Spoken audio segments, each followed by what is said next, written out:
Friends, നമ്മുടെ കേന്ദ്ര സർക്കാരിന് കീഴിലുള്ള, അതായത് മിനിസ്ട്രി ഓഫ് ആയുഷിന് കീഴിലുള്ള central council for research in Unani മെഡിസിൻ്റെ പുതിയൊരു റിക്രൂട്ട്മെൻറ്റ് നോട്ടിഫിക്കേഷൻ വന്നിട്ടുണ്ട്.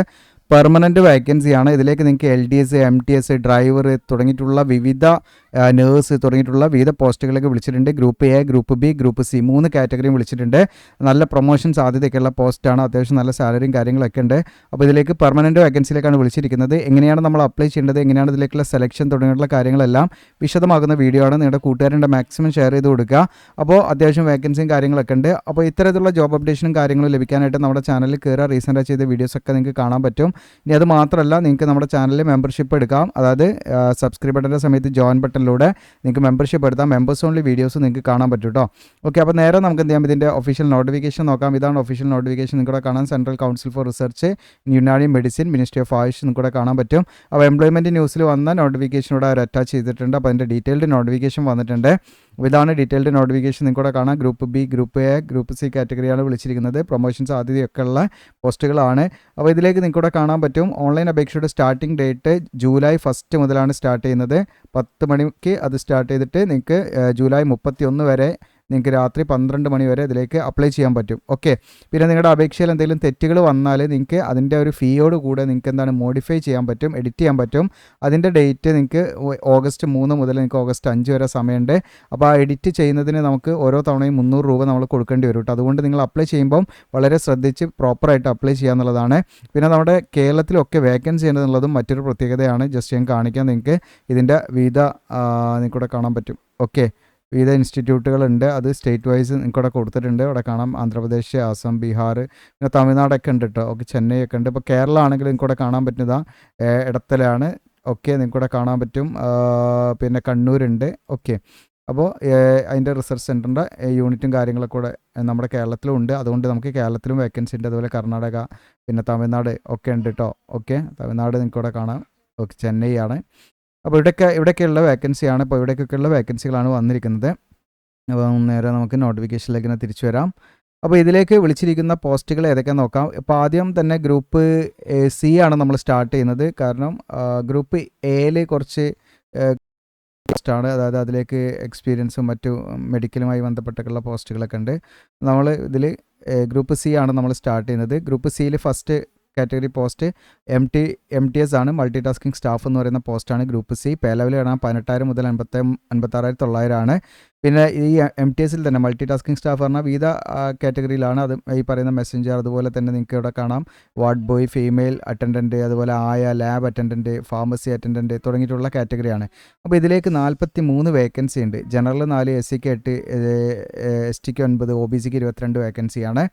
ഓക്കെ, അപ്പോൾ ഇതിൽ മിനിമം ഏജ് 18 പൂർത്തിയായിരിക്കണം. മാക്സിമം 25 വയസ്സ് വരെ അപ്ലൈ ചെയ്യാം. ഏജ് റിലാക്സേഷനൊക്കെ ഉണ്ടായിരിക്കും. SC/STക്ക് 5 വർഷം, OBCക്ക് 3 വർഷവും, പിന്നെ PWBD കാൻഡിഡേറ്റ്സ് ഒക്കെ ആണെങ്കിൽ 10 മുതൽ 5 വർഷം വരെയൊക്കെ ഏജ് റിലാക്സേഷൻ ഉണ്ടായിരിക്കും. അപ്പോൾ ഇതിലേക്ക് അപേക്ഷ നൽകാൻ വേണ്ട യോഗ്യത, എഡ്യൂക്കേഷൻ ക്വാളിഫിക്കേഷൻ എന്ന് പറയുന്നത് 10ാം ക്ലാസ് പാസ്സായിരിക്കുക എന്നുള്ളതാണ്. ഓക്കെ, 10ാം ക്ലാസ് മാത്രം വെച്ച് നിങ്ങൾക്ക് ഇതിലേക്ക് അപ്ലൈ ചെയ്യാം. MTSലേക്ക് ഫ്രഷേഴ്സിന് അപ്ലൈ ചെയ്യാം. യാതൊരു എക്സ്പീരിയൻസോ കാര്യങ്ങളൊന്നും വേണ്ട. OBC കാൻഡിഡേറ്റ്സ് ആണെങ്കിൽ അവർക്ക് 28 വയസ്സ് വരെ അപ്ലൈ ചെയ്യാം. SC/ST ആണെങ്കിൽ 30 വയസ്സ് വരെയും അപ്ലൈ ചെയ്യാം. ഇനി ITI കഴിഞ്ഞവരാണെങ്കിൽ അത് വെച്ചിട്ട് നിങ്ങൾക്ക് ഇതിലേക്ക് അപ്ലൈ ചെയ്യാം. ITI ഏതെങ്കിലും ഒരു ട്രേഡിൽ ITI കഴിഞ്ഞവരാണെങ്കിൽ അത് വെച്ചിട്ട് നിങ്ങൾക്ക് ഇതിലേക്ക് അപ്ലൈ ചെയ്യാം. ഓക്കെ, അപ്പോൾ ഒന്നെങ്കിൽ 10ാം ക്ലാസ് വെച്ചിട്ട് അപ്ലൈ ചെയ്യാം, അതല്ലെങ്കിൽ ഏതെങ്കിലും ട്രേഡിൽ ITI കഴിഞ്ഞവരാണെങ്കിൽ അത് വെച്ചിട്ട് അപ്ലൈ ചെയ്യാം. ITI നിർബന്ധമല്ല. ITI ഉണ്ടെങ്കിൽ ITI വെച്ചിട്ട് നിങ്ങൾക്ക് ഇതിലേക്ക് അപ്ലൈ ചെയ്യാം. ഇനി 10ാം ക്ലാസ് മാത്രമുള്ളവർ 10ാം ക്ലാസ് മാത്രം വെച്ചിട്ടും അപ്ലൈ ചെയ്യാം. അപ്പോൾ നല്ലൊരു അത്യാവശ്യം വേക്കൻസികളുണ്ട്. നിങ്ങളുടെ കൂട്ടുകാരൊക്കെ മാക്സിമം ഷെയർ ചെയ്ത് കൊടുക്കുക. അത് സ്റ്റാഫ് കാർ ഡ്രൈവർ ആണ്. ഇതും ഗ്രൂപ്പ് C ആണ്. പേ സ്കെയിലൂടെ കാണാം. 4 വേക്കൻസിയാണ്. ജനറൽ 3, OBCക്ക് 1 വേക്കൻസിയാണ്. മിനിമം 18, മാക്സിമം 25 വയസ്സ് വരെ അപ്ലൈ ചെയ്യാം. പിന്നെ ഇതിൽ SC/STക്കൊന്നും വേക്കൻസി ഇല്ലെങ്കിൽ, EWSന് വേക്കൻസി ഇല്ലെങ്കിലും അവർക്ക് ജനറൽ വേക്കൻസിയിലേക്ക് അപ്ലൈ ചെയ്യാം. അപ്പോൾ ജനറൽ വേക്കൻസി അൺറിസർവ്ഡ് പോസ്റ്റാണ്. ഇതിലേക്ക് ആർക്ക് വേണമെങ്കിലും അപ്ലൈ ചെയ്യാം. 3 വേക്കൻസി, 1 വേക്കൻസി OBCക്ക് റിസർവ്ഡ് വേക്കൻസിയാണ്. പിന്നെ ഇതിലും OBCക്ക് ഈ പറയുന്ന 28 വയസ്സ് വരെ അപ്ലൈ ചെയ്യാൻ പറ്റും. ഇനി ഇവിടെ ഇതിൻ്റെ ക്വാളിഫിക്കേഷൻ എന്ന് പറയുന്നത് 10ാം ക്ലാസ് പാസ്സായിരിക്കുക എന്നുള്ളതാണ് വിദ്യാഭ്യാസ യോഗ്യത നിങ്ങൾക്ക് വേണ്ടത്. അതോടൊപ്പം തന്നെ ഡ്രൈവിംഗ് ലൈസൻസ് ഉണ്ടായിരിക്കണം എന്നുള്ളതാണ്. അത് ഈ പറയുന്ന മോട്ടോർ കാർ അല്ലെങ്കിൽ LMV ലൈസൻസ് ഉണ്ടായാൽ മതി എന്നുള്ളതാണ്. ഓക്കെ, ഇനി അതോടൊപ്പം തന്നെ 3 വർഷത്തെ മോട്ടോർ കാർ ഒക്കെ ഡ്രൈവ് ചെയ്തിട്ടുള്ള ആ ഒരു എക്സ്പീരിയൻസ് നമുക്ക് ഉണ്ടായിരിക്കണം. 3 ഇയർ എക്സ്പീരിയൻസ് വേണം. അപ്പോൾ എക്സ്പീരിയൻസിന് നമുക്ക് അതിൻ്റേതായുള്ള സർട്ടിഫിക്കറ്റ് കാര്യങ്ങളൊക്കെ വേണം. പിന്നെ നമുക്ക് മോട്ടോർ മെക്കാനിക്സായിട്ട് ബന്ധപ്പെട്ടുള്ള നോളജ് ഉണ്ടായിരിക്കണം. അത് ഭയങ്കരമായിട്ട് നമുക്ക് സർട്ടിഫിക്കറ്റോ മറ്റു കാര്യങ്ങളൊന്നും വേണ്ട. മൈനറായിട്ടുള്ള ഇഷ്യൂസ് കാര്യങ്ങളൊക്കെ നമുക്ക് സോൾവ് ചെയ്യാൻ പറ്റിയാൽ മതി. ഓക്കെ, അപ്പോൾ അത് നമുക്ക് വലിയൊരു പ്രശ്നമില്ല. ബാക്കി എക്സ്പീരിയൻസ് നിങ്ങൾ ഉണ്ടോ നോക്കണം. ഇനി അടുത്തത് ലോ ഡിവിഷൻ ക്ലർക്കാണ്, LDC എന്ന് പറയുന്ന പോസ്റ്റാണ്. ഇതിലും 26 വേക്കൻസി വിളിച്ചിട്ടുണ്ട്. ജനറൽ 13, അതായത് unreserved post 13, SC 3, ST 2, OBC 7 vacancy, EWS ഒരു വേക്കൻസി വിളിച്ചിട്ടുണ്ട്. പേ സ്കെയിൽ ഇവിടെ കാണാൻ പറ്റും. മിനിമം 18, മാക്സിമം 27 വയസ്സ് വരെ അപ്ലൈ ചെയ്യാം. ഏജ് റിലാക്സേഷൻ കാര്യങ്ങളൊക്കെ ഉണ്ടായിരിക്കും. +2 പാസ്സായിരിക്കും എന്നുള്ള അതിൻ്റെ എഡ്യൂക്കേഷൻ ക്വാളിഫിക്കേഷൻ. ജസ്റ്റ് നിങ്ങൾക്ക് +2 വെച്ചിട്ട് ഇതിലേക്ക് അപ്ലൈ ചെയ്യാൻ പറ്റും. വേറെ സർട്ടിഫിക്കറ്റോ മറ്റ് എക്സ്പീരിയൻസ് ഒന്നും ആവശ്യമില്ല. ഫ്രഷേഴ്സിന് അപ്ലൈ ചെയ്യാൻ പറ്റും.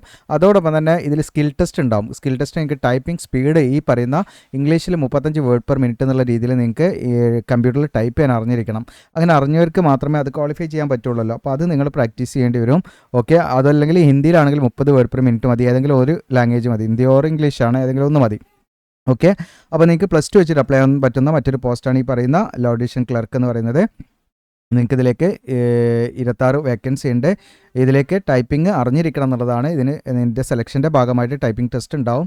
അപ്പോൾ അത് നിങ്ങൾക്ക് 35 വേർഡ് പെർ മിനിറ്റ് എന്നുള്ള രീതിയിൽ സ്പീഡിൽ ടൈപ്പ് ചെയ്യാൻ അറിഞ്ഞിരിക്കണം എന്നുള്ളതാണ്. ഓക്കെ, പിന്നെ ഡിസേബിൾ നോളജ് എന്ന് പറയുന്നത്, ഡിസേബിൾ ക്വാളിഫിക്കേഷൻ എന്ന് പറയുന്നത് നമുക്ക് നിർബന്ധമല്ല, എസെൻഷ്യൽ ക്വാളിഫിക്കേഷനാണ് നമുക്ക് നിർബന്ധമായിട്ടുള്ളത്. ഇത് നമുക്ക് ഉണ്ടെങ്കിൽ നല്ലതാണ്, അതായത് കമ്പ്യൂട്ടറൊക്കെ അറിയെങ്കിൽ നല്ലതാണെന്നുള്ളതാണ്. ഓക്കെ, മാൻഡറ്ററി അല്ല. അടുത്ത് നമുക്ക് അപ്പർ ഡിവിഷൻ ക്ലർക്ക് UDC ആണ്. 15 വേക്കൻസി ഇതിൽ വിളിച്ചിട്ടുണ്ട്. പേ സ്കെയിലൂടെ കാണാൻ പറ്റും നിങ്ങൾക്ക്.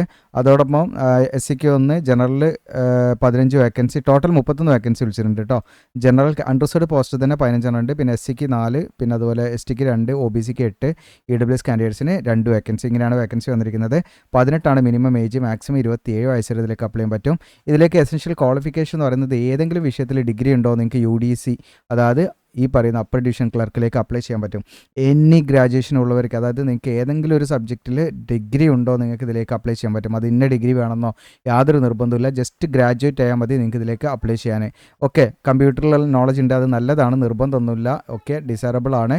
ഓക്കെ, അപ്പോൾ എസെൻഷ്യൽ ക്വാളിഫിക്കേഷൻ എന്ന് പറയുന്നത് ഏതെങ്കിലും വിഷയത്തിൽ ഡിഗ്രി ഉണ്ടോ നിങ്ങൾക്ക് ഇതിലേക്ക് അപ്ലൈ ചെയ്യാം. അത്യാവശ്യം വേക്കൻസി ഉണ്ട്. ഇതിൻ്റെ കൂട്ടുകാരിലേക്ക് മാക്സിമം ഷെയർ ചെയ്ത് കൊടുക്കുക. അടുത്ത സ്റ്റെനോഗ്രാഫറാണ്. ഇതിലേക്ക് 7 വേക്കൻസി ഉണ്ട്. അതിൽ അൺറിസർവ്ഡ് പോസ്റ്റിൽ 5 വേക്കൻസി, ST 1, OBC 1, അങ്ങനെയാണ് 28 വയസ്സിൽ അപ്ലൈ ചെയ്യാൻ പറ്റും. ഇതിലേക്ക് 10ാം ക്ലാസ് പാസ്സായിരിക്കണം എന്നുള്ളതാണ്. പക്ഷേ 10ാം ക്ലാസ് പാസ്സായവർക്ക് ഇതിലേക്ക് അപ്ലൈ ചെയ്യാം. പക്ഷേ എന്താണെന്ന് വെച്ചാൽ നിങ്ങൾക്ക് ഇതിലേക്ക് സ്റ്റെനോഗ്രഫി അറിഞ്ഞിരിക്കണം. കാരണം അതിൽ നിങ്ങൾക്ക് ആ ഷോർട്ട് ആൻഡ് സ്പീഡ് കാര്യങ്ങളൊക്കെ പറയുന്നുണ്ട്. 80 വേർഡ് പെർ മിനിറ്റും ടൈപ്പ് റൈറ്റിംഗ് ഉണ്ടായിരിക്കും, 40 വേർഡ് പെർ മിനിറ്റും ഒക്കെ ഉണ്ടായിരിക്കും. അപ്പോൾ അതൊക്കെ നമുക്ക് സ്റ്റെനോഗ്രഫി അറിഞ്ഞവർക്ക് ഇതിലേക്ക് അപ്ലൈ ചെയ്താൽ മതി കേട്ടോ. അല്ലാത്തവർ അപ്ലൈ ചെയ്തിട്ട് കാര്യമില്ല എന്നുള്ളതാണ്.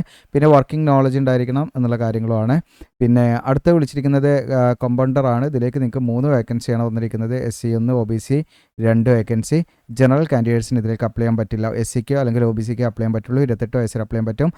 10ാം ക്ലാസ് ആണ് അടിസ്ഥാന യോഗ്യത. അതോടൊപ്പം തന്നെ നിങ്ങൾക്ക് ഈ പറയുന്ന സർട്ടിഫിക്കറ്റ് ഉണ്ടായിരിക്കണം. അതായത് ട്രെയിനിങ്ങിലുള്ള, അതായത് കമ്പൗണ്ടർ എന്ന് പറയുന്ന യുനാനി സിസ്റ്റം ഓഫ് മെഡിസിനിലുള്ള ആ ഒരു ട്രെയിനിങ് സർട്ടിഫിക്കറ്റ് നിങ്ങൾക്ക് ഉണ്ടായിരിക്കണം. അറ്റ്ലീസ്റ്റ് 1 ഇയർ ഡ്യൂറേഷനുള്ള +2 ഇയർ എക്സ്പീരിയൻസ് ഉണ്ടായിരിക്കണം എന്നുള്ളതാണ് കേട്ടോ. ഇങ്ങനെയുള്ളവർക്ക് അപ്ലൈ ചെയ്യാൻ പറ്റുള്ളൂ. അതിലേക്ക് അടുത്തത് റേഡിയോഗ്രാഫറാണ്. ഇതിലേക്ക് 1 വേക്കൻസി, OBCക്ക് മാത്രമേ അപ്ലൈ ചെയ്യാൻ പറ്റുള്ളൂ. 18-25 വയസ്സിൽ അപ്ലൈ ചെയ്യാൻ പറ്റും. ഇതിലേക്ക് നിങ്ങൾക്ക് +2 സയൻസ് എടുത്ത് പാസ്സായി അങ്ങനെയുള്ള ഉദ്യോഗാർത്ഥികൾക്കാണ് അപ്ലൈ ചെയ്യാൻ പറ്റുക. പ്ലസ് അതിൻ്റെ കൂടെ അത് മാത്രം വെച്ച് അപ്ലൈ ചെയ്യാൻ പറ്റില്ല. അതിൻ്റെ കൂടെ നമുക്ക് എന്താണ് 2 ഇയർ ഡ്യൂറേഷനുള്ള ഡിപ്ലോമ അതല്ലെങ്കിൽ സർട്ടിഫിക്കറ്റ്, ഈ പറയുന്ന റേഡിയോഗ്രാഫിലുള്ള 2 ഇയർ ഡ്യൂറേഷനുള്ള ഡിപ്ലോമയോ അല്ലെങ്കിൽ സർട്ടിഫിക്കറ്റോ ഉണ്ടായിരിക്കണം എന്നുള്ളതാണ്. 1 ഇയർ എക്സ്പീരിയൻസും നിർബന്ധമാണ് ഇതിലേക്ക് അപ്ലൈ ചെയ്യാൻ. ഓക്കെ, ഇനി അടുത്ത നമുക്ക് വന്നിരിക്കുന്നത് സോഷ്യൽ വർക്കറാണ്. 2 വേക്കൻസി, SC 1, OBC 1, അങ്ങനെ റിസർവ് കാറ്റഗറിയുള്ളവർക്ക് മാത്രമേ അപ്ലൈ ചെയ്യാൻ പറ്റുള്ളൂ. 28 വയസ്സിൽ അപ്ലൈ ചെയ്യാൻ പറ്റും. ഇതിലേക്ക് നിങ്ങൾക്ക് ഏതെങ്കിലും വിഷയത്തിലുള്ള ഡിഗ്രിയാണ് വേണ്ടത് ഒന്ന്. അതോടൊപ്പം തന്നെ നിങ്ങൾക്ക് സോഷ്യൽ വർക്കിലുള്ള ഡിപ്ലോമയും ഉണ്ടായിരിക്കണം എന്നുള്ളതാണ്. അതോടൊപ്പം 1 ഇയർ എക്സ്പീരിയൻസ് വേണം. ഇനി മുകളിൽ പറഞ്ഞ ഈ കാര്യങ്ങളൊന്നും ഇല്ലെങ്കിലും നിങ്ങൾക്ക് അപ്ലൈ ചെയ്യാം. അതായത് നിങ്ങൾക്ക് മാസ്റ്റേഴ്സ് ഡിഗ്രി, സോഷ്യോളജിയിലുള്ള മാസ്റ്റേഴ്സ് ഡിഗ്രി ഉണ്ടെങ്കിൽ അത് വെച്ചിട്ട് നിങ്ങൾക്ക് ഡയറക്റ്റായിട്ട് ഇതിലേക്ക് അപ്ലൈ ചെയ്യാമെന്നുള്ളതാണ്. ഓക്കെ, ഇനി അടുത്തത് നമുക്ക് ഫാർമസിസ്റ്റ് ആണ്. ഇതിലേക്ക് നിങ്ങൾക്ക് 6 വേക്കൻസിയാണ്. ജനറൽ 2, SC 1, ST 1, OBC 2, അങ്ങനെയാണ്. ഇതിൽ 18-25 വയസ്സിൽ അപ്ലൈ ചെയ്യാൻ പറ്റും. ഇവിടെ +2 സയൻസ് എടുത്ത് പഠിച്ചിരിക്കണം. +2 ഇയർ ഡ്യൂറേഷനുള്ള ഫാർമസിയിലുള്ള ഡിപ്ലോമ ഉണ്ടായിരിക്കണം. അതോടൊപ്പം തന്നെ നിങ്ങൾക്ക് ഈ state or central pharmacy council register ചെയ്തിരിക്കുകയും വേണമെന്നുള്ളതാണ്. അപ്പോൾ ഇതിലേക്ക് എക്സ്പീരിയൻസ് ഒന്നും വേണ്ട. നിങ്ങൾക്ക് ഈ പറയുന്ന ഫാർമസിയിലുള്ള ഡിപ്ലോമ ഉള്ളവർക്ക് അപ്ലൈ ചെയ്യാവുന്നതാണ്. അപ്പോൾ ഗ്രൂപ്പ് C പോസ്റ്റ് അത്രയാണ്. ഇനി അടുത്ത ഗ്രൂപ്പ് B കാറ്റഗറിയുള്ള പോസ്റ്റാണ്. നമുക്ക് ഏതാണെന്ന് നോക്കാം. ഇതിൽ ഹിന്ദി അസിസ്റ്റൻ്റ് ഉണ്ട്. 2 വേക്കൻസിയാണ്. 2ഉം ജനറൽ വേക്കൻസിയാണ്. ആർക്കും വേണമെങ്കിലും അപ്ലൈ ചെയ്യാം. 30 വയസ്സ് വരെ ഇതിലേക്ക് 30 വയസ്സ് വരെ ഉള്ളവർക്ക് അപ്ലൈ ചെയ്യാവുന്നതാണ്. മാക്സിമം ഏജ് ലിമിറ്റാണ്. ഇതിലേക്ക് ഏതെങ്കിലും വിഷയത്തിൽ ഡിഗ്രി ഉണ്ടായിരിക്കുക എന്നുള്ളതാണ്. അതോടൊപ്പം തന്നെ നമുക്ക് ഹിന്ദിയിൽ അത്യാവശ്യം നല്ല നോളജ് ഉണ്ടായിരിക്കണം. അതായത് ഈ പറയുന്ന BA ഹിന്ദിയൊക്കെ പഠിച്ച ഉദ്യോഗാർത്ഥികളുടെ ആ ലെവലിൽ ഒരു നോളജ് നമുക്കുണ്ടായിരിക്കണം.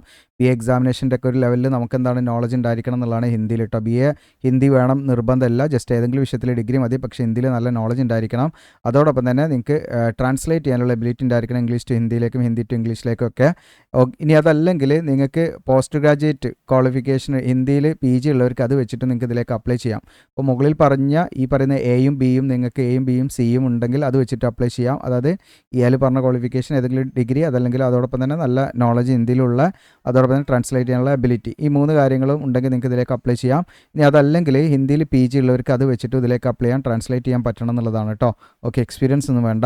ഇനി അടുത്ത് നമുക്ക് പ്രൂഫ് റീഡറാണ്, ഒരു വേക്കൻസി അൺറിസർവ്ഡ് പോസ്റ്റാണ്, 30 വയസ്സിൽ അപ്ലൈ ചെയ്യാം. ഡിഗ്രിയാണ് വേണ്ടത്, ഏതെങ്കിലും വിഷയത്തിൽ ഡിഗ്രി പ്ലസ് ഡിപ്ലോമ വേണം നിങ്ങൾക്ക് അതിൻ്റെ കൂടെ. ബുക്ക് പബ്ലിഷിംഗ് അല്ലെങ്കിൽ ഈ പറയുന്ന പ്രൊഡക്ഷൻ ഓർ പ്രിൻറ്റിംഗ് ടെക്നോളജി അല്ലെങ്കിൽ മാർക്കറ്റിംഗ്, ഈ പറയുന്ന ഏതെങ്കിലും ഒരു ഡിസിപ്ലിനുമായി ബന്ധപ്പെട്ടുള്ള എന്താണ് ഡിപ്ലോമ ഉണ്ടായിരിക്കണം. 1 ഇയർ ഡ്യൂറേഷനുള്ള മിനിമം പ്ലസ് 3 ഇയർ എക്സ്പീരിയൻസ് ഉണ്ടായിരിക്കണം എന്നുള്ളതാണ് കേട്ടോ ഈ മേഖലയുമായി ബന്ധപ്പെട്ട്. ഇനി അടുത്ത് നമുക്ക് ലൈബ്രറി ആൻഡ് ഇൻഫർമേഷൻ അസിസ്റ്റൻറ്റ് 3 വേക്കൻസിയാണ്. ഇതിൽ 28 വയസ്സിൽ അപ്ലൈ ചെയ്യാൻ പറ്റും. ഏതെങ്കിലും വിഷയത്തിലുള്ള ഡിഗ്രിയും ലൈബ്രറി സയൻസിലുള്ള ഡിഗ്രിയും ഉണ്ടായിരിക്കണം എന്നുള്ളതാണ്. ഓക്കെ, ഡിസൈറബിൾ ക്വാളിഫിക്കേഷൻ നിർബന്ധമല്ല, ഉണ്ടെങ്കിൽ നല്ലതാണ് കേട്ടോ, അതുകൊണ്ട് നമ്മളത് റിപ്പീറ്റ് ചെയ്യുന്നില്ല. മെഡിക്കൽ ലബോറട്ടറി ടെക്നോളജിസ്റ്റ് 12 വേക്കൻസി ഉണ്ട്. ഇതിൽ 35 വയസ്സിൽ അപ്ലൈ ചെയ്യാം നിങ്ങൾക്ക്. അതുപോലെ തന്നെ ഏജ് റിലാക്സേഷൻ കാര്യങ്ങളൊക്കെ ഉണ്ടായിരിക്കും കേട്ടോ. പിന്നെ ഇതിലേക്ക് അപേക്ഷ നൽകാൻ വേണ്ട യോഗ്യത ബാച്ചിലേഴ്സ് ഡിഗ്രിയാണ്, മെഡിക്കൽ ലബോറട്ടറിയിലുള്ള ലബോറട്ടറി സയൻസിലുള്ള ബാച്ചിലേഴ്സ് ഡിഗ്രിയുള്ളവർക്ക് അപ്ലൈ ചെയ്യാം. പ്ലസ് 2 വർഷത്തെ എക്സ്പീരിയൻസും പാടെ ഉണ്ടെങ്കിൽ അപ്ലൈ ചെയ്യാൻ പറ്റുള്ളൂ കേട്ടോ. ഓക്കെ, അടുത്തത് ഇൻവെസ്റ്റിഗേറ്റർ ആണ്, 3 വേക്കൻസി ഉണ്ട്. 30 വയസ്സിൽ അതിലേക്ക് അപ്ലൈ ചെയ്യാൻ പറ്റും. ദെൻ ഇവിടെ നിങ്ങൾക്ക് ഇവിടെ കാണാൻ പറ്റും ഡിഗ്രിയാണ്, മാസ്റ്റേഴ്സ് ഡിഗ്രിയാണ് സ്റ്റാറ്റിസ്റ്റിക്സിൽ. ഓക്കെ, സ്റ്റാറ്റിസ്റ്റിക്സിലുള്ള മാസ്റ്റേഴ്സ് ഡിഗ്രി, അതല്ലെങ്കിൽ മാത്തമാറ്റിക്സിലുള്ള മാസ്റ്റേഴ്സ് ഡിഗ്രി. ഓക്കെ, മാത്തമാറ്റിക്സ് ആണെങ്കിൽ നിങ്ങൾ സ്റ്റാറ്റിസ്റ്റിക്സ് ഒരു സബ്ജക്റ്റായിട്ട് പഠിച്ചിരിക്കണം എന്നുള്ളതാണ് കേട്ടോ. അപ്പോൾ നിങ്ങൾക്ക് സ്റ്റാറ്റിസ്റ്റിക്സിലുള്ള ഡിഗ്രി ഉണ്ടെങ്കിൽ അത് ഡയറക്റ്റ് വെച്ച് അത് വെച്ചിട്ട് അപ്ലൈ ചെയ്യാം. അതല്ലെങ്കിൽ മാത്തമാറ്റിക്സ് ആണെങ്കിൽ മാത്തമാറ്റിക്സിൽ നമ്മൾ സ്റ്റാറ്റിസ്റ്റിക്സ് ഒരു സബ്ജക്റ്റായിട്ട് പഠിച്ചിരിക്കണം കേട്ടോ. Okay, masters degree. ഓക്കെ, ഇനി അതോടൊപ്പം തന്നെ 3 വർഷത്തെ എക്സ്പീരിയൻസ് വേണം. ഇനി എക്സ്പീരിയൻസിന് പകരമായിട്ട് നിങ്ങൾക്ക് ഈ പറയുന്ന PhD ഒക്കെ ഉണ്ടെങ്കിൽ, സ്റ്റാറ്റിസ്റ്റിക്സിൽ PhD ഉണ്ടെങ്കിൽ എക്സ്പീരിയൻസ് വേണ്ട, ഫ്രഷേഴ്സിന് അപ്ലൈ ചെയ്യാം കേട്ടോ. ഓക്കെ, ഇനി അടുത്തത് നിങ്ങൾക്ക് റിസർച്ച് അസിസ്റ്റൻറ്റ് ബോട്ടണിയാണ്, 3 വേക്കൻസി ഉണ്ട്. 30 വയസ്സിൽ അപ്ലൈ ചെയ്യാൻ പറ്റും. അപ്പോൾ ബോട്ടണിയിൽ നിങ്ങൾക്ക് PG ഉണ്ടെങ്കിൽ അത് വെച്ചിട്ട് അപ്ലൈ ചെയ്യാം. പിന്നെ അത് ഫ്രഷേഴ്സിന് അപ്ലൈ ചെയ്യാം, അതായത് എക്സ്പീരിയൻസോ കാര്യങ്ങളും വേണ്ട. പിന്നെ ആപ്റ്റിറ്റ്യൂഡ് ഫോർ റിസർച്ച് ചെയ്യാനുള്ള നല്ല കഴിവും എബിലിറ്റി കാര്യങ്ങളൊക്കെ നിങ്ങൾക്ക് ഉണ്ടായിരിക്കണം എന്നുള്ളതാണ് കേട്ടോ. ഓക്കെ, ഫ്രഷേഴ്സിന് അപ്ലൈ ചെയ്യാം. റിസർച്ച് അസിസ്റ്റൻറ്റ് കെമിസ്ട്രി 2 വേക്കൻസിയാണ്, 30 വയസ്സിൽ അതിലേക്ക് അപ്ലൈ ചെയ്യാൻ പറ്റും. ഇതിലേക്ക് നിങ്ങൾക്ക് PG ഡിഗ്രിയാണ് കെമിസ്ട്രിയിലുള്ള. ഓക്കെ, അപ്പോൾ കെമിസ്ട്രി MSc കെമിസ്ട്രി കഴിഞ്ഞവർക്ക് അപ്ലൈ ചെയ്യാൻ പറ്റും. ഫ്രഷേഴ്സിന് യാതൊരു എക്സ്പീരിയൻസും വേണ്ട. പിന്നെ റിസർച്ചിലൊക്കെ നല്ല താല്പര്യം, അതുപോലെ തന്നെ നിങ്ങൾക്ക് അതിലുള്ള കഴിവും കാര്യക്ഷമതയൊക്കെ ഉള്ളവരായിരിക്കണം എന്നുള്ളതാണ് കേട്ടോ. ഓക്കെ, ഇനി അടുത്ത അക്കൗണ്ട്സ് ഓഫീസറാണ്, ഒരു വേക്കൻസി അൺറിസർവ്ഡ് പോസ്റ്റാണ്. 30 വയസ്സിൽ അപ്ലൈ ചെയ്യാൻ പറ്റും. ഏതെങ്കിലും വിഷയത്തിൽ ഡിഗ്രി ഉണ്ടായിരിക്കുക എന്നുള്ളതാണ്. പ്ലസ് 3 ഇയർ എക്സ്പീരിയൻസ് വേണം. ഈ പറയുന്ന ക്യാഷ് അക്കൗണ്ടൻറ്റ്, ബഡ്ജറ്റ് വർക്കൊക്കെ ആയിട്ട് ബന്ധപ്പെട്ടുള്ള എക്സ്പീരിയൻസ് വേണമെന്നുള്ളതാണ്. ഇനി അടുത്തത് നമുക്ക് വന്നിരിക്കുന്നത് സ്റ്റാഫ് നേഴ്സാണ്, 7 വേക്കൻസി ഉണ്ട്. 35 വയസ്സിൽ അതിലേക്ക് അപ്ലൈ ചെയ്യാം. ഏജ് റിലാക്സേഷൻ കാര്യങ്ങളൊക്കെ ഉണ്ടാവും റിസർവ്ഡ് പോസ്റ്റ് ആണെങ്കിൽ. ഇതിലേക്ക് BSc ഓണേഴ്സ് നഴ്സിംഗ് കഴിഞ്ഞവർക്ക് അപ്ലൈ ചെയ്യാം. ഇനി അതല്ലെങ്കിൽ നിങ്ങൾക്ക് BSc നഴ്സിംഗ് കഴിഞ്ഞവർക്ക് അപ്ലൈ ചെയ്യാം. ഇനി അതും അല്ലെങ്കിൽ പോസ്റ്റ് ബേസിക് BSc നഴ്സിംഗ് കഴിഞ്ഞവർക്ക് അപ്ലൈ ചെയ്യാം. ഈ പറയുന്ന ഏത് ഡിഗ്രി ആണെങ്കിലും നിങ്ങൾക്ക് അതിൻ്റെ കൂടെ ഈ പറയുന്ന നേഴ്സ് അല്ലെങ്കിൽ നേഴ്സ് ആൻഡ് മിഡ്വൈഫിലുള്ള സ്റ്റേറ്റ് നഴ്സിംഗ് കൗൺസിൽ രജിസ്റ്റർ ചെയ്തിരിക്കണം എന്നുള്ളതാണ് കേട്ടോ. ഇനി അതല്ലെങ്കിൽ നേരത്തെ പറഞ്ഞ പോലെ ഡിഗ്രി, ഈ പറയുന്ന ഡിഗ്രി ഇല്ലെങ്കിലും നിങ്ങൾക്ക് ഇതിലേക്ക് അപ്ലൈ ചെയ്യാം. അതായത് diploma in general nursing and മിഡ്വൈഫറിയിലുള്ള ഡിപ്ലോമ കഴിഞ്ഞവരാണെങ്കിൽ അത് വെച്ചിട്ട് നിങ്ങൾക്ക് ഇതിലേക്ക് അപ്ലൈ ചെയ്യാം. അങ്ങനെ ഡിപ്ലോമ ഉള്ളവരാണെങ്കിൽ ഈ പറയുന്ന നേഴ്സ് ആൻഡ് മിഡ്വൈഫിലുള്ള ആ ഒരു സ്റ്റേറ്റ് നഴ്സിംഗ് കൗൺസിൽ രജിസ്റ്റർ ചെയ്തിരിക്കണം എന്നുള്ളതാണ്. 1 ഇയർ എക്സ്പീരിയൻസും വേണം. അപ്പോൾ ഡിപ്ലോമ ഉള്ളവരാണെങ്കിൽ അവർക്ക് എന്ത് വേണം, 1 ഇയർ എക്സ്പീരിയൻസ് നിർബന്ധമാണ്. ഓക്കെ, എന്നാൽ ഡിഗ്രി ഉള്ളവരാണെങ്കിൽ അവർക്ക് എന്ത് വേണ്ട, ഈ പറയുന്ന BSc ഒക്കെ ഉള്ളവരാണെങ്കിൽ അവർക്ക് എക്സ്പീരിയൻസ് വേണ്ട, ഫ്രഷേഴ്സിന് അപ്ലൈ ചെയ്യാം. ഓക്കെ, ഇവിടെ ഡിപ്ലോമ ഉള്ളവരാണെങ്കിൽ അവർക്ക് എന്ത് വേണം, 1 ഇയർ എക്സ്പീരിയൻസ് നിർബന്ധമാണ്. ഓക്കെ, ഇനി എന്തെങ്കിലും ഡൗട്ട് ഉണ്ടെങ്കിൽ നിങ്ങൾ ചോദിക്കുക. ഇനി അസിസ്റ്റൻറ്റ് റിസർച്ച് ഓഫീസർ, ഇതിലൊക്കെ 3 വർഷത്തെ ടീച്ചിങ് ഓർ റിസർച്ചുമായി ബന്ധപ്പെട്ട എക്സ്പീരിയൻസ് ചോദിക്കുന്നുണ്ട്. പിന്നെ അസിസ്റ്റൻറ്റ് റിസർച്ച് ഫാർമക്കോളജി, ഒരു വേക്കൻസി അൺറിസർവ്ഡ് പോസ്റ്റാണ്, 30 വയസ്സിൽ അപ്ലൈ ചെയ്യാം. MSc ഫാർമക്കോളജി അല്ലെങ്കിൽ MVSc ഡിഗ്രി ഒക്കെ കഴിഞ്ഞവർക്ക് അപ്ലൈ ചെയ്യാൻ പറ്റും. ആപ്റ്റിറ്റ്യൂഡ് ഈ പറയുന്ന റിസർച്ചിലൊക്കെ നല്ല കഴിവുള്ള വിദ്യാർത്ഥികളായിരിക്കണം എന്നുള്ളതാണ്. പിന്നെ അത്രയാണ്. പിന്നെ ഇത് ഗ്രൂപ്പ് A പോസ്റ്റാണ്. ഗ്രൂപ്പ് A പോസ്റ്റിൽ എനിക്ക് റിസർച്ച് ഓഫീസർ, പത്തോളജി, അതുപോലെ തന്നെ യുനാനി ഇതൊക്കെയാണുള്ളത്. ഇത് MD or MS ഒക്കെയാണ്. ഓക്കെ, താല്പര്യം ഉണ്ടെങ്കിൽ നിങ്ങൾക്ക് അത് നോക്കാം കേട്ടോ.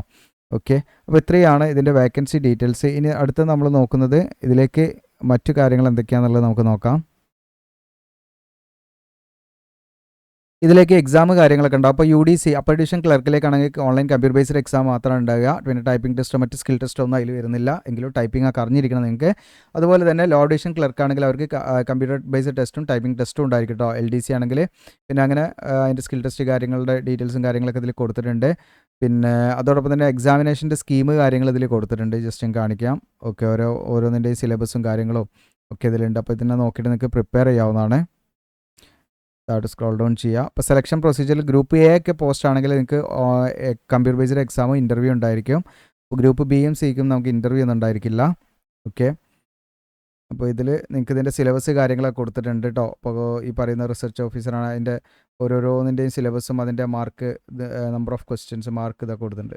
ടോട്ടൽ മാർക്കാണ്, ഇത്ര മാർക്ക് വരും ഓരോ സെക്ഷൻ എന്നുള്ളതൊക്കെ കൊടുത്തിട്ടുണ്ട്. നിങ്ങൾക്ക് ഇതിൽ നോക്കിയിട്ട് അതിനനുസരിച്ചിട്ട് നിങ്ങൾക്ക് പ്രിപ്പറേഷൻ എടുക്കാവുന്നതാണ്. ഓക്കെ, ഇതിൽ ഡീറ്റെയിൽ ആയിട്ട് താഴോട്ട് സ്ക്രോൾ ഡൗൺ ചെയ്ത് അങ്ങനെ കാണാം. ഓക്കെ, താഴോട്ട് വരാം. ഇനി നമുക്കിതിൽ ഗ്രൂപ്പ് സി പോസ്റ്റിൻ്റെ സിലബസ് ഇതിലുണ്ട്, നിങ്ങൾക്ക് ജസ്റ്റ് ചെക്ക് ചെയ്യാം. ഓക്കെ, അപ്പോൾ ഡിവിഷൻ ക്ലർക്കാണ് general English, general intelligence and numerical ability, reasoning, പിന്നെ ജനറൽ നോളജ് അതിന് 20, മറ്റേ 70 മാർക്ക് വരും. പിന്നെ IT-യുമായി ബന്ധപ്പെട്ട് കമ്പ്യൂട്ടറുമായൊക്കെ ബന്ധപ്പെട്ട് ഒരു 10 ക്വസ്റ്റ്യൻസ് ഉണ്ടായിരിക്കും. ഓക്കെ, അപ്പോൾ നിങ്ങളനുസരിച്ചിട്ട് പ്രിപ്പയർ ചെയ്യുക. അപേക്ഷ fees SC/ST PWBD ex serviceman EWS candidates ഒക്കെ ആണെങ്കിൽ, ഫീമെയിൽ കാൻഡിഡേറ്റ്സ് ആണെങ്കിൽ അവർക്ക് ഈ പ്രോസസ്സിങ് ഫീ മാത്രമേ ഉള്ളൂ, എക്സാമിനേഷൻ ഫീ വരില്ല. അതായത് ഇപ്പോൾ ഈ SC/ST SC/ST PWBD ex serviceman EWS അതുപോലെ തന്നെ ഫീമെയിൽ കാൻഡിഡേറ്റ്സ് ആണെങ്കിൽ അവർക്ക് ഈ പറയുന്ന പ്രോസസ്സിങ് ഫീ 500 രൂപ അടയ്ക്കണം. എന്നാൽ ബാക്കിയുള്ള ഉദ്യോഗാർത്ഥികൾ, ഇത് ഗ്രൂപ്പ് എൻ്റെ കാര്യമാണ് പറയുന്നത്, ഗ്രൂപ്പ് എ പോസ്റ്റിലേക്ക് അപ്ലൈ ചെയ്യുന്നവർക്ക് ഈ ജനറൽ അൺറിസർവ്ഡ് കാറ്റഗറി ആയുള്ള മെയിൽ കാൻഡിഡേറ്റ്സ് ആയിട്ടുള്ള ജനറൽ അതുപോലെ OBC കാൻഡിഡേറ്റ്സ് ആണെങ്കിൽ 1500 രൂപയെ അടയ്ക്കണം. 1500 + 500 2000 രൂപ അടയ്ക്കണം. ഇപ്പോൾ SC/ST അതുപോലെ PWBD അതുപോലെ തന്നെ ex serviceman EWS candidates, female candidates നിങ്ങൾ ഏത് കാറ്റഗറിയിൽ പെട്ടതാണെങ്കിൽ അവർ 500 രൂപ അടച്ചാൽ മതി ഗ്രൂപ്പ് എൻ്റെത്. ഇനി ഗ്രൂപ്പ് ബീൻ്റെ കാര്യം വരികയാണെങ്കിൽ ഈ പറയുന്ന SC/ST PWBD ex serviceman female candidates ഒക്കെ ആണെങ്കിൽ അവർ 500 രൂപയാണ്, പ്രോസസ്സിംഗ് ഫീ മാത്രം അടച്ചാൽ മതി. ബാക്കിയുള്ള ഉദ്യോഗാർത്ഥികൾ 1500 രൂപ അടയ്ക്കണം കേട്ടോ, എക്സാമിനേഷൻ ഫീ പാടെ കൂട്ടിയിട്ട്. ഗ്രൂപ്പ് സി ആണെങ്കിൽ പ്രോസസ്സിംഗ് ഫീ ഈ പറയുന്ന SC/ST PWBD ഫീമെയിൽ കാൻഡിഡേറ്റ്സ് ഒക്കെ ആണെങ്കിൽ അവർ 500 രൂപ അടച്ചാൽ മതി. ബാക്കിയുള്ള ഉദ്യോഗാർത്ഥികളാണെങ്കിൽ 800 രൂപ + 500 അടയ്ക്കണം, അതായത് 1300 രൂപ അടയ്ക്കണം. ഓക്കെ, അപ്പോൾ ആ രീതിയിലാണ് നമ്മൾ ഫീ അടയ്ക്കേണ്ടത്. ഇനി ഫീ ഒക്കെ നമ്മൾ ഓൺലൈനായിട്ട് തന്നെ നിങ്ങൾക്ക് UP ഒക്കെ ഉപയോഗിച്ചിട്ട് ചെയ്യാവുന്നതാണ്. എക്സാമിനേഷൻ സെൻറ്റർ നമുക്ക് നിലവിൽ ന്യൂഡൽഹി അതുപോലെ കൊൽക്കത്ത, ചെന്നൈ ഒക്കെയാണ് ഉള്ളത്. ചെന്നൈയൊക്കെ പോയി നിങ്ങൾ എഴുതേണ്ടി വരും. പിന്നെ മുംബൈ, ഹൈദരാബാദ്, ഗുവാഹത്തി ഒക്കെ ഉണ്ട്. അപ്പോൾ ഇത് അവർ തീരുമാനിക്കും കേട്ടോ, സിറ്റി കൂടുതൽ ആഡ് ചെയ്യണോ അതല്ലെങ്കിൽ ഒഴിവാക്കണോ എന്നൊക്കെ ഉള്ളത്. നമ്പർ ഓഫ് കാൻഡിഡേറ്റ് എത്ര ആപ്ലിക്കേഷൻ വരുന്നു അതിനൊക്കെ അനുസരിച്ചായിരിക്കും.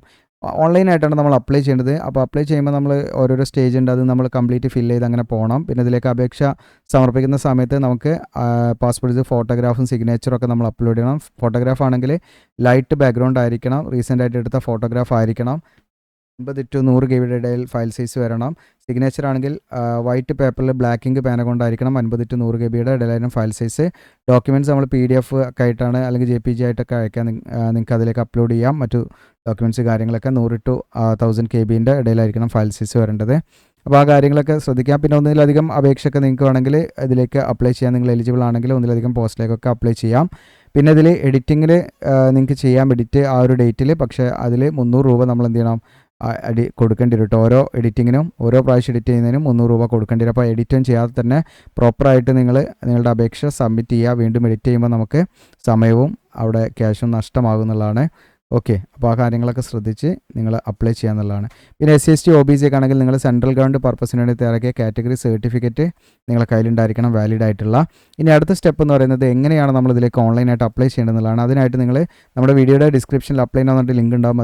അവിടെ ക്ലിക്ക് ചെയ്താൽ CCR UM റിക്രൂട്ട്മെൻറ്റ് 2026 താഴോട്ട് സ്ക്രോൾ ഡൗൺ ചെയ്യുക. നമ്മുടെ സോഷ്യൽ മീഡിയ അയക്കേണ്ട ഇതിലൊക്കെ ഫോളോ ചെയ്യുക. അപ്ലൈ ചെയ്യേണ്ട ലാസ്റ്റ് ഡേറ്റ് ജൂലൈ 31 ഏറ്റവും താഴോട്ട് സ്ക്രോൾ ഡൗൺ ചെയ്യുക. ഇമ്പോർട്ടൻറ്റ് ഡീറ്റെയിൽസ് കാര്യങ്ങളൊക്കെ ഇതിൽ കൊടുത്തിട്ടുണ്ട്.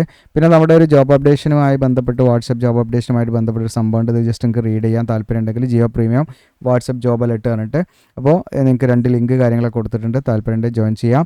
നോട്ടിഫിക്കേഷൻ നിങ്ങൾക്ക് ഇവിടെ നിന്ന് ക്ലിക്ക് ചെയ്യുന്ന കൊടുത്താൽ നോട്ടിഫിക്കേഷൻ ഡൗൺലോഡ് ചെയ്യാം. അപ്ലിക്കേഷൻ ഫോം 17 അതായത് ജൂലൈ 1 അത് ഓപ്പൺ ആകുക. അപ്പോൾ ഞാൻ ഇവിടെ ജസ്റ്റ് നിങ്ങൾ ക്ലിക്ക് ചെയ്യുകയാണെങ്കിൽ നിങ്ങൾക്ക് അതിൻ്റെ ആപ്ലിക്കേഷൻ CCRUM എന്ന് പറഞ്ഞിട്ട് കാണാം. Central council for research in Unani medicine നിങ്ങൾക്കൂടെ കാണാൻ പറ്റും. അവർ website will be will go live on എന്ന് പറഞ്ഞിട്ട് ഇവിടെ കാണാൻ നിങ്ങൾക്ക് 1 ജൂലൈ 2026.